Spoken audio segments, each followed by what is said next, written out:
ప్రస్తుతం చలి తీవ్రత ఎక్కువగా ఉండడంతో కోళ్ళ మరణాలు ఎక్కువగా ఉన్నాయి.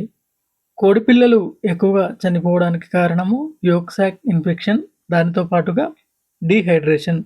కోడిపిల్లలు చలి వలన తక్కువ నీటిని తాగుతున్నాయి. దీని వలన మరణాలు ఎక్కువగా నమోదవుతున్నాయి. ఫామ్ వద్దకు వెళ్ళి కోడిపిల్లల యొక్క ఆహార సంచిని నేను పట్టుకొని పరీక్షించినప్పుడు అన్ని కోడిపిల్లల ఆహారపు సంచులు గట్టిగా ఉన్నాయి. గట్టిగా ఉన్నాయంటే కేవలం దానా మాత్రమే తిన్నాయి. నీటిని తాగలేదు. దానా మరియు నీటిని రెండింటిని కూడా సమానంగా తీసుకున్నప్పుడు వాటి యొక్క క్రాప్ గట్టిగా కాకుండా మెత్తగా ఉంటుంది.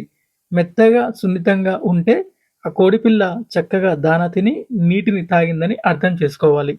కోడిపిల్లలు నీటిని తాగించడానికి మనం హీటర్లను వాడి నీటిని వేడి చేసి తాగించవచ్చు.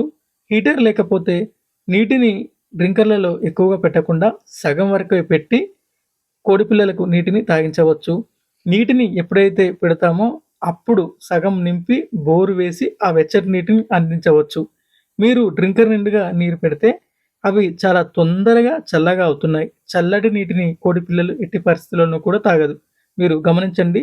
డ్రింకర్‌లో ఒక వేలు పెట్టి చూస్తే చాలా చల్లగా మనకే తగులుతుంది. అంత చల్లటి నీటిని కోడిపిల్లలు ఎట్టి పరిస్థితులలోనూ తాగవు. మరణాలు అవుతూ